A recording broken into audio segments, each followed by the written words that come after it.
بجاہ خاتم النبیین صلی اللہ علی النبی الأمی وآلہ صلی اللہ علیہ وسلم صلاة و سلاما علیک یا رسول اللہ صلاة و سلاما علیک یا سیدی یا حبیب اللہ۔ قرآن مجید میں گزشتہ 3 دنوں میں ہم نے منزل کا جو حصہ سماعت کرنے کا شرف حاصل کیا، اور آج کی نماز تراویح میں منزل کا جو حصہ ہم نے سماعت کرنے کی سعادت حاصل کی، اس ساری منزل میں 3 باتوں پر بہت زیادہ زور دیا گیا۔ انبیاء کرام کے واقعات بڑے تسلسل کے ساتھ آج کی منزل میں بھی پڑھے گئے۔ حضرت زکریا علیہ السلام، حضرت عیسیٰ علیہ السلام، حضرت ادریس علیہ السلام، اور گزشتہ منزل میں بھی مختلف انبیاء کرام کے واقعات پڑھے گئے، کیونکہ انبیاء کرام جس قوم کی طرف تشریف لاتے رہے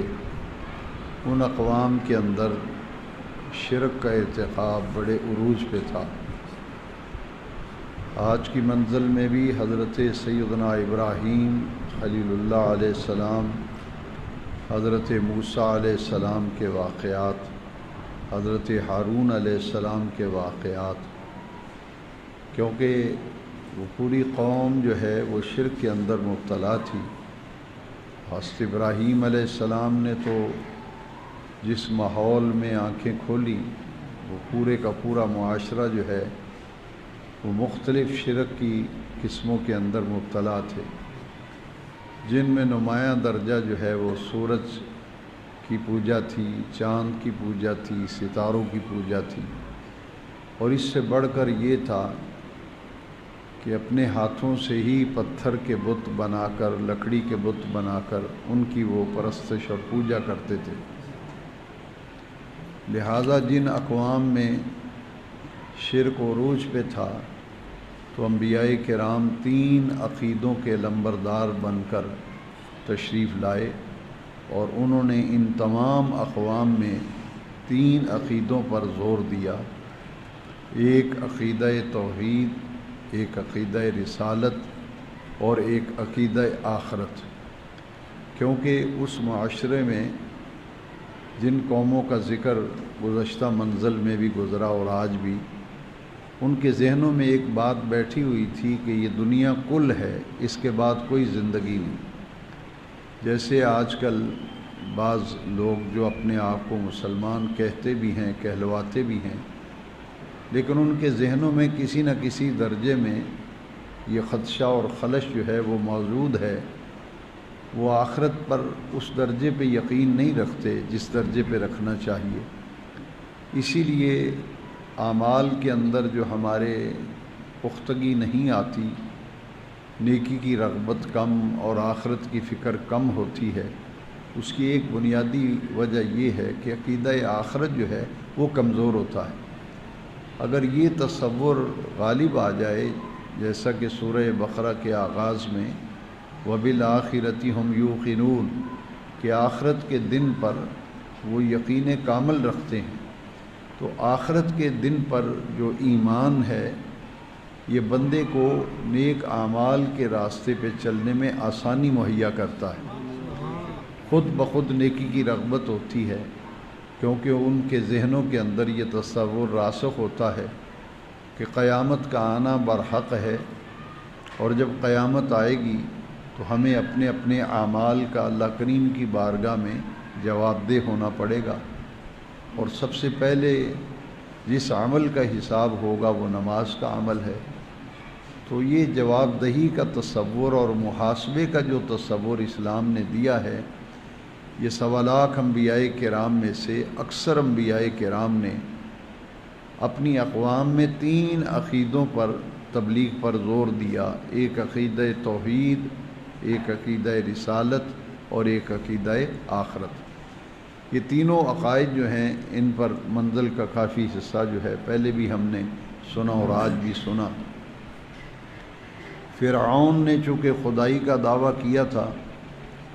اور وہ یہ کہتا تھا انا ربکم الاعلی، کہ میں تمہارا بڑا رب ہوں، تو وہ خدائی کا دعوے دار تھا۔ حضرت سیدنا موسیٰ کلیم اللہ علیہ السلام یہ فرعون کی ان تمام سازشوں کو اور ان تمام بدعمالیوں کو جن کی وجہ سے پوری قوم جو ہے وہ حضرت موسیٰ علیہ السلام نے حضرت ہارون کو جب اپنا خلیفہ بنایا اور ان کی ذمہ داری لگائی تو وہ حضرت ہارون علیہ السلام کو قتل کرنے پہ آ گئے، کیونکہ جن عقائد سے وہ روکتے تھے کہ یہ عقیدہ باطل ہے، اللہ تبارک و تعالیٰ ہی ایک ہی رب ہے، ایک ہی خالق ہے، ایک ہی مالک ہے، اس کے سوا کوئی عبادت کے لائق نہیں، تو جو فرعون کو رب مانتے تھے چونکہ اس نے خدائی کا دعویٰ کیا تھا، اسی طرح نمرود نے بھی خدائی کا دعویٰ کیا تھا، تو عقیدہ توحید اس کے مقابلے میں آیا کہ کیوں شرک کی تبلیغ کی جا رہی تھی، اور شرک کو فروغ دینے کے لیے نمرود ہو، فرعون ہو، شداد ہو، حامان ہو، انہوں نے پورے معاشرے کے اندر ایک ایسا ماحول پیدا کر دیا تھا، تو اللہ تبارک و تعالیٰ نے ان شرکیہ عقائد کی بیخ کنی کے لیے اور اس ظلمت قدح شرک میں اسلام اور دین کا چراغ روشن کرنے کے لیے تین عقائد انبیاء کرام کو، عقیدہ توحید، عقیدہ رسالت، عقیدہ آخرت، انہوں نے آ کر پھر اس شمع کو روشن کیا۔ اور حضرت ابراہیم خلیل اللہ علیہ السلام نے تو فرمایا تھا ما هذه التماثیل التی انتم لہا عاکفون، تماثیل کہتے ہیں مورتیوں کو، یہ جو تمہاری مورتیاں اپنے ہی ہاتھ کی بنی ہوئی ہیں اور تمہیں اپنے عقل میں سوچنے کا موقع نہیں ملتا کہ خود ہی بناتے ہو اور خود ہی معبود بنا لیتے ہو، یعنی ایک خدا بنایا ہے لکڑ کا، پتھر کا، کسی کی ٹانگ چھوٹی ہو گئی تو اس ٹانگ کو بڑا کیا، کو بڑی بن گئی تو کاٹ کے چھوٹی لگائی، تو فرمایا تمہاری عقل کام نہیں کرتی کہ یہ سب مصنوعی چیزیں ہیں اور تمہاری اپنی تخلیقات ہیں، اپنے بنائے ہوئے ہیں، یہ تو خود مخلوق ہیں، یعنی انہیں بنایا گیا ہے، تو تم غور نہیں کرتے جو خالق ہے اور پوری کائنات کی تخلیق کرنے والا ہے، ان کی تو حقیقت نہیں تمہاری تخلیقات کی، لیکن خالق تو وہ ہے جس نے آسمان کو بنایا ہے، جس نے زمین کو بنایا ہے، جس نے سورج اور چاند کو بنایا ہے، وہ تو عبادت کے لائق وہی رب ہے جو پوری کائنات کا خالق اور مالک ہے۔ فرعون نے حضرت موسیٰ کلیم اللہ علیہ السلام کے مقابلے کے لیے جادوگروں کو بلایا تھا، کچھ حصہ اس کا 11ویں پارے میں سورہ یونس کے اندر گزرا ہے، کچھ آج حصہ آیا جس میں جادوگروں کا ذکر آج کی منزل میں بھی آیا کہ فرعون نے جو ہے جادوگر اکٹھے کیے کہ موسیٰ علیہ السلام کا مقابلہ کیا جائے، اور موسیٰ علیہ السلام تو اللہ تعالیٰ کے نبی ہیں اور پیغمبر ہیں، آپ کو جو معجزہ دیا گیا ید بیضا کا وہ آج کی منزل میں گزرا،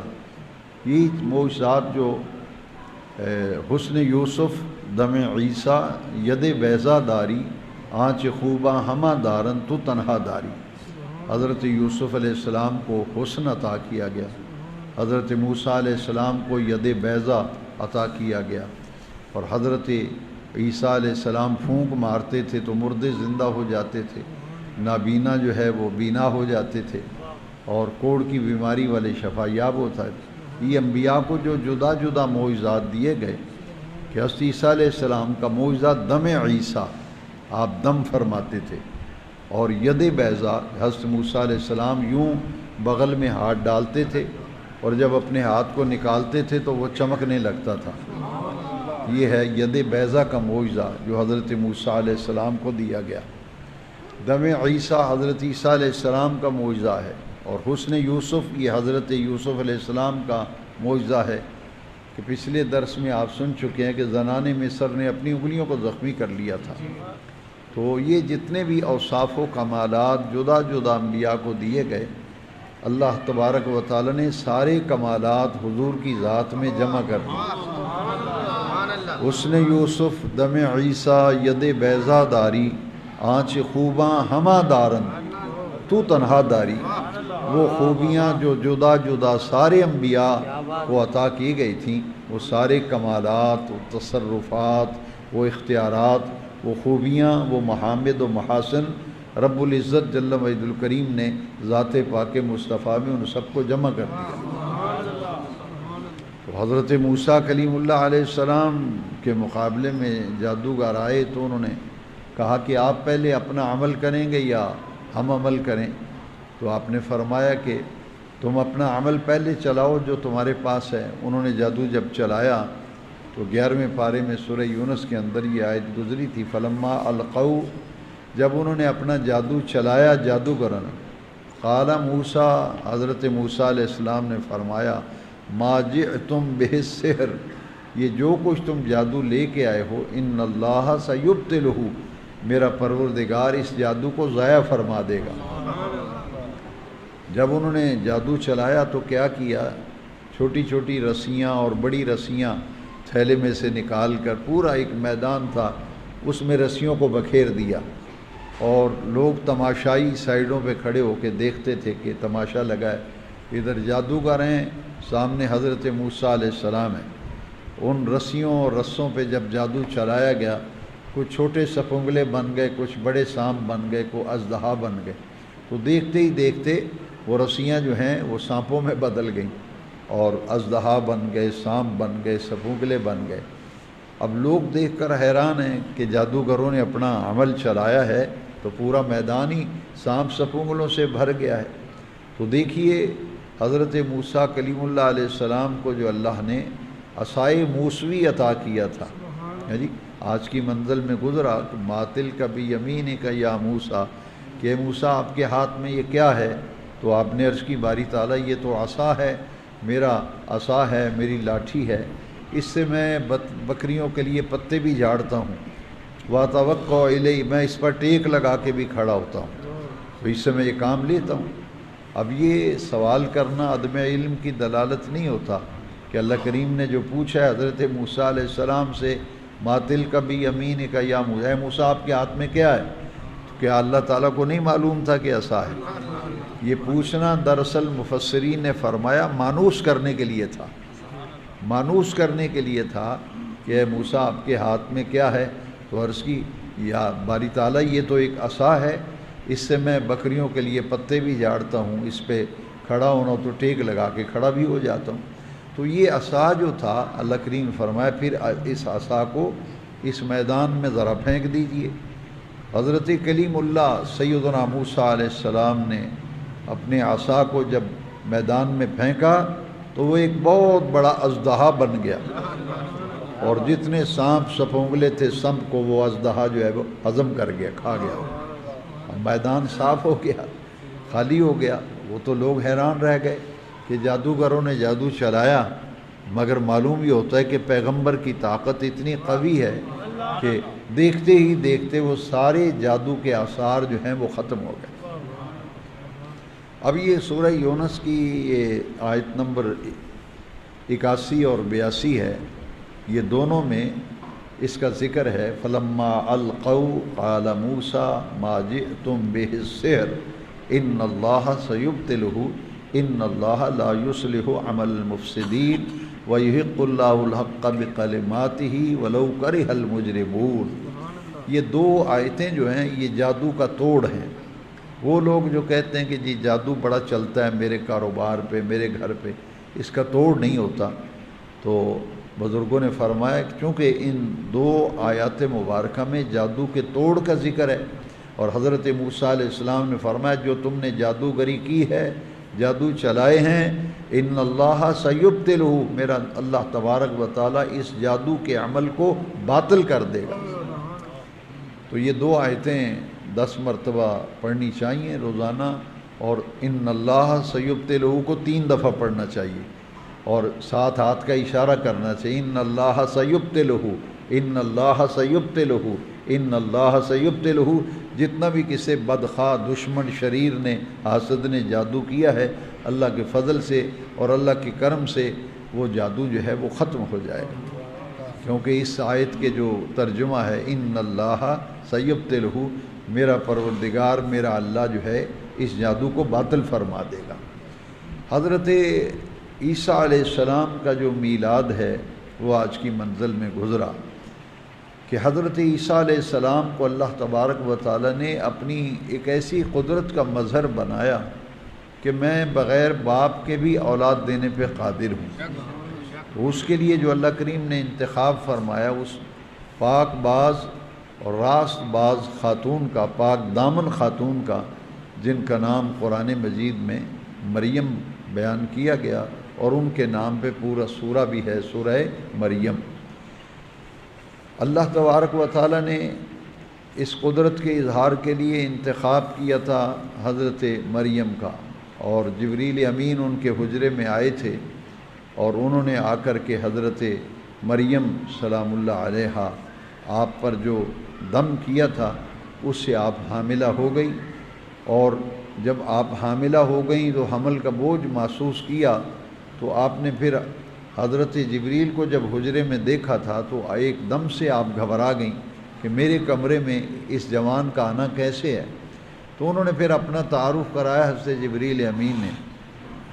کیونکہ وہ تھے تو نوری مخلوق اور تھے بھی فرشتے، لیکن آئے تھے ایک انسان کی شکل میں، ایک جوان کی شکل میں، کمرے میں حجرے میں آئے تھے۔ فَتَمَثَّلَ لَهَا بَشَرًا سَوِيًّا، وہ ایک بشر کی صورت اور مثل بن کر لبادہ بشریت اوڑھ کر آئے تھے، اور آ کے کہا کیا تھا، انا رسول ربک، یہ کاف ضمیر خطاب جو ہے یہ مؤنث کی ضمیر ہے، انا رسول ربک، اے مریم میں تمہارے رب کا بھیجا ہوا ہوں، فرستادہ یعنی بھیجا ہوا ہوں تمہارے رب کا، میں خود نہیں آیا، مجھے تمہارے رب نے بھیجا ہے، لِأَهَبَ لَكِ غُلَامًا زَكِيًّا، تاکہ میں تمہیں ایک بیٹا دوں۔ جی یہ اپنی طرف نسبت کی، حالانکہ بیٹا تو اللہ تبارک و تعالیٰ دیتا ہے، بیٹے دینے والا بیٹیاں دینے والا اللہ ہے، تو ذریعہ حضرت جبریل بنے نا، اس لیے فرمایا لِأَهَبَ لَكِ غُلَامًا زَكِيًّا، غلام بیٹے کو کہتے ہیں، ایک ذکی بیٹا جو ہے وہ میں دینے کے لیے آیا ہوں۔ تو حضرت مریم کو بڑا تعجب ہوا، آپ نے فرمایا کہ میرے ہاں بچہ کیسے ہوگا، لم یمسسنی بشر، مجھے تو کسی نے چھوا تک نہیں ہے، تو یہ کیسے ہوگا؟ تو فرمایا کہ اے مریم اللہ تبارک و تعالیٰ نے یہ فیصلہ فرما لیا ہے، جیسے اللہ چاہتا ہے ویسے ہی ہوتا ہے، اس کی قدرت ہے، مشیت ہے، وہ تو کن فرماتا ہے اور کن فرمانے سے وہ چیز جو ہے وجود میں آ جاتی ہے۔ اذا اراد شیئا ان یقول له کن فیکون، وہ اللہ تعالیٰ جب کسی چیز کا ارادہ فرماتا ہے وہ تو صرف کن فرماتا ہے، فیکون، تو وہ چیز وجود میں آ جاتی ہے۔ اب آپ اندازہ فرمائیں کہ ایک کنواری اور پاک باز اور پاک دامن عورت ہو تو ایسا معاملہ جو حضرت مریم کے ساتھ پیش آیا تو قرآن مجید میں آئے، بڑا ہی ان کا جو انداز تھا اسے قرآن میں بیان کیا گیا۔ آپ نے کہا کہ کاش اس سے پہلے میں مٹ گئی ہوتی، میرا نام و نشان مٹ گیا ہوتا۔ لوگوں کو جب پتہ چلے گا کہ اس مریم کا کوئی نکاح نہیں ہوا، شادی نہیں ہوئی، تو یہ حاملہ کیسے ہو گئی، اس کے یہاں بچہ کیسے ہو گیا، تو انتظام تو سب اللہ تبارک و تعالیٰ نے فرمائے تھے۔ فرمایا مریم یہ ہماری قدرتوں کے ظہور کا ایک مرحلہ ہے جو درپیش ہے، اور پوری قوم دیکھ لے گی اپنی آنکھوں سے۔ اب حضرت مریم کے ہاں جب حضرت عیسیٰ علیہ السلام کی ولادت کا وقت قریب آیا تو قرآن مجید میں مکاناً شرقیہ اسے بیان کیا گیا، ایک مخصوص مقام تھا کہ آپ وہاں تشریف لے جائیں، اور ایک کھجور کا درخت تھا اس کے نیچے آپ بیٹھ جائیں، اور ساتھ ہی قریب ایک چھوٹا سا ندی بہہ رہی تھی پانی کی۔ تو اللہ تعالیٰ نے فرمایا کہ یہ کھجوریں بھی آپ کے لیے، یہ پانی ندی کا یہ بھی آپ کے لیے ہے، تو آپ یہاں بیٹھیں، یہاں عیسیٰ علیہ السلام کی ولادت ہوگی۔ جب حضرت عیسیٰ علیہ السلام کی ولادت ہوگی، کوئی نرس نہیں ہے، کوئی دائیا نہیں ہے قریب، جب ولادت ہوئی تو اللہ تبارک و تعالیٰ نے حضرت مریم سے کہا کہ ہم نے آپ کی غذا کا انتظام کیا ہے، یہ درخت کے اوپر جو کھجوریں ہیں یہ آپ کھائیں گی اور یہ پانی پئیں گی، اور اپنے نور نظر بیٹے کو دیکھ کر اپنی آنکھوں کو ٹھنڈک پہنچائیں گی۔ تو حضرت مریم نے عرض کی باری تعالیٰ یہ کھجور کا درخت جو ہے یہ تو خشک ہے، اس پر تو کھجوریں نہیں ہیں۔ تو اللہ کریم فرمایا وَحُزِّي إِلَيْكِ بِجِذْعِ النَّخْلِ، اس کو جھٹکا دینا آپ کا کام ہے۔ تازہ پکی ہوئی اور لذیذ کھجوریں آپ کی جھولی میں گود میں گرانا ہمارا کام ہے۔ جو لوگ اولیاء کرام کی کرامات کے قائل نہیں ہیں، معاذ اللہ انہیں کہانیوں سے تعبیر کرتے ہیں کہ یہ کس سے کہانیاں گڑھتے ہیں، انہوں نے من گھڑت کہانیاں بنائی ہوئی ہیں۔ بھئی پچھلے منزل میں بھی میں ساتھ ساتھ بتاتا رہا ہوں کہ جو اولیاء کرام کی کرامات قرآن مجید میں ہیں ان میں سے چوٹی کا یہ مقام ہے کہ درخت تو خشک ہے، اس پہ تو کھجوروں کا نام و نشان نہیں ہے، خشک درخت ہے۔ تو قرآن مجید میں گزرا کہ آپ جھٹکا دیں اس کے تنے کو پکڑ کر اپنی طرف ہلائیں ذرا، اور پھر دیکھیے کہ ہم کیسی رطباً جنیہ،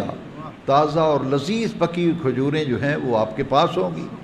تو حضرت مریم نے حضرت عیسیٰ علیہ السلام کی ولادت کے بعد درخت کو جب جھٹکا دیا تو بڑی شیریں لذیذ اور پکی ہوئی تازہ کھجوریں جو ہیں وہ آپ کے پاس آ گئیں۔ آپ نے کھجوریں بھی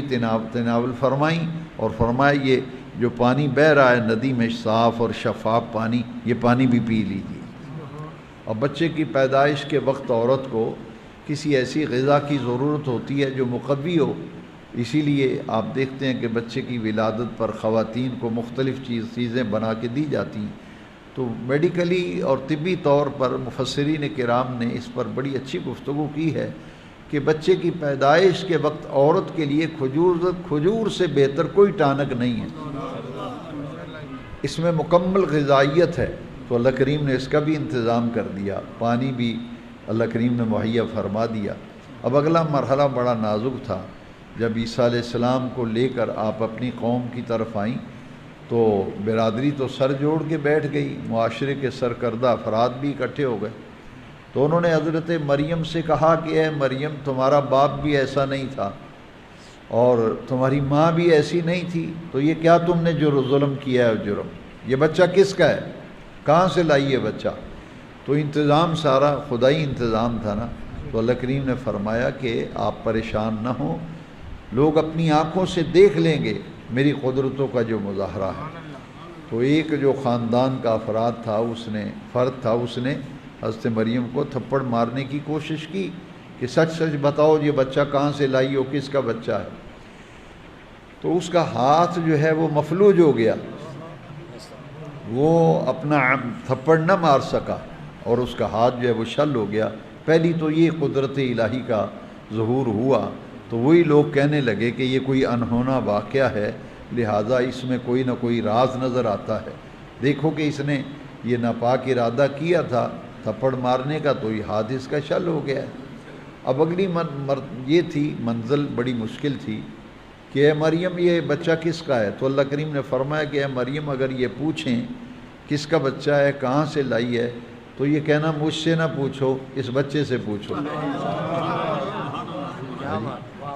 قرآن مجید میں دوسرا پہلو بیان کیا گیا کہ جب یہ کہیں کہ بچہ کس کا ہے تو اے مریم تم نے اپنے بیٹے عیسیٰ کو کہنا ہے کہ بیٹا اس کو جواب دو، ان کو جواب دو، ان کا منہ بند کرو۔ اب جب انہوں نے پوچھا تو آپ نے فرمایا مجھ سے نہ پوچھو، اس بچے سے پوچھو۔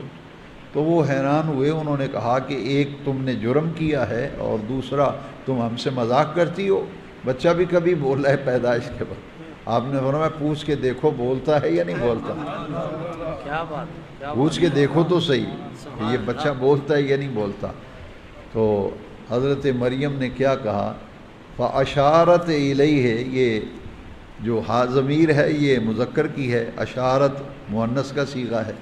آپ نے حضرت مریم نے اشارہ کیا کن کی طرف؟ حضرت عیسیٰ کی طرف۔ یہ ہے اس آیت کا معنی، فَأَشَارَتْ إِلَيْهِ، حضرت عیسیٰ کی طرف حضرت مریم نے کہا کہ بیٹا عیسیٰ جواب دے ان کو، ان کا منہ بند کر، یہ پوچھتے ہیں بچہ کس کا ہے، ان کو بتاؤ تم کون ہو۔ اب جب اشارہ کیا تو یہاں میں قاضی ثناء اللہ صاحب پانی پتی تفسیر مظہری، صاحب تفسیر مظہری نے جو لکھا ہے وہ میں عرض کرتا ہوں۔ اسی آیت کی تفسیر میں لکھا ہے کہ حضرت عیسیٰ علیہ السلام جو ہیں بالکل ابھی پیدائش اور ولادت کو کچھ مرحلے گزرے ہیں، تو آپ تو ایسے اٹھ کے بیٹھ گئے کہ بایاں گھٹنا جو ہے یہ آپ نے نیچے کر لیا، دایاں گھٹنا کھڑا کر لیا، اور یہ شہادت کی ننھی سی انگلی جو ہے یہ آسمان کی طرف یوں اڑ رہا ہے۔ اب چھوٹے سے پیدائش کے وقت یہ قاضی ثناء اللہ صاحب پانی پتی نے تفسیر مظری میں لکھا ہے، بایاں گھٹنا طے کیا ہوا ہے، دایاں گھٹنا کھڑا ہے، ننھی سی انگلی آسمان کی طرف ہنستے عیسیٰ پنگوڑے میں بولنے لگے مہد میں، اور کیا کہا، انی عبداللہ، انی عبداللہ آتانی الکتاب وجعلنی نبیا، میں اللہ کی عبادت کرنے والا ہوں اور اللہ تعالیٰ نے مجھے نبی بنا کر بھیجا ہے اور کتاب دے کر کے بھیجا ہے۔ اب ہنستے عیسیٰ جب کلام کرنے لگے تو سب نے انگلیاں منہ میں ڈال دیں، اور یہ بچہ پیدائش کو تھوڑے سے مرحلے ہیں تو آپ بات کر رہے ہیں۔ تو قرآن مجید میں اس عقیدے کی تقلید کی گئی، کئی لوگوں نے کہا کہ عیسیٰ علیہ السلام جو ہیں معاذ اللہ وہ خدا کے بیٹے ہیں، ہے جی، عقیدہ تثلیث جو ہے اس کی قرآن مجید میں مذمت آئی۔ تو حضرت عیسیٰ علیہ السلام نے ان تمام عقائد باطلہ کا رد کر دیا، یہ فرما کر انی عبد اللہ، میں اللہ کی عبادت کرنے والا ہوں، میں اللہ کا بندہ ہوں، آتانی الکتاب وجعلنی نبیا، اس نے مجھے کتاب دے کے بھیجا ہے اور نبی بنا کے بھیجا۔ یہ میلاد ہے حضرت عیسیٰ علیہ السلام کا جو آج کی منزل میں گزرا، اس لیے ہر ایک کا نام جب بولا جاتا ہے تو اس کا والد کا نام لیا جاتا ہے۔ تو قرآن مجید میں حضرت مریم، حضرت عیسیٰ کا جہاں ذکر آیا تو عیسیٰ بن مریم کہا گیا، عیسیٰ بن، اب قیامت تک ماں کا نام آئے گا، کیونکہ بغیر باپ کے اللہ تعالیٰ نے اپنی قدرت کو ظاہر فرما دی، میں قادر مطلق ہوں، میں چاہوں تو بغیر باپ کے بھی بیٹا دینے پہ قادر ہوں، لیکن میرا قانون قدرت یہ ہے کہ میں نے مرد و عورت کے اختلاط سے یہ تناسل کا سلسلہ شروع کیا ہے، اولاد جو ہے یہ جاری ہوگی مرد و عورت کے اختلاط سے، ورنہ میری قدرت یہ ہے میں چاہوں تو بغیر مرد و عورت کے اختلاط کے بھی میں اولاد دینے پر قادر ہوں، جیسا کہ عیسیٰ علیہ السلام کی ولادت و میلاد قرآن شریف میں بیان کیا گیا۔ جس دن اللہ کے نبی پیدا ہوتے ہیں، آج کی منزل میں گزرا، والسلام علیہ یوم ولدت و یوم اموت و یوم ابعث حیا، جس دن میں پیدا ہوا اس دن پر بھی سلام ہو، جس دن میرا میلاد ہوا حضرت عیسیٰ فرماتے ہیں اس دن پر بھی سلام ہو، اور جس دن میری بعثت ہو اس دن پر بھی سلام ہو، اور جس دن میں دنیا سے جاؤں گا اس دن پر بھی سلام ہو۔ اور یہی حضرت یحییٰ علیہ السلام کا بھی آج کی منزل میں گزرا۔ حضرت زکریا نے کہا تھا کہ میں تو اب میری بیوی جو ہے وہ بانجھ ہے، بڑھاپے میں ہے، میری عمر بھی بڑھاپے کی ہے، بیٹا کیسے ہوگا؟ تو وہ بے موسم کے پھل حضرت مریم کے کمرے میں دیکھ کے دعا مانگی تھی نا، ہنالک دعا زکریا ربہ، بے موسم کے پھل دینے پہ قادر ہے تو بے موسم کی اولاد بھی عطا فرما دے۔ پھر جو بیٹے دیے اللہ تعالیٰ نے وہ اللہ کے پیغمبر و نبی ہیں، حضرت یحییٰ علیہ السلام، یہ حضرت زکریا کو دیے۔ تو جس دن حضرت یحییٰ کا میلاد ہوا، ان کا میلاد بھی قرآن میں، تو قرآن میں آیا جس دن یحییٰ پیدا ہوئے علیہ السلام اس دن پر سلام۔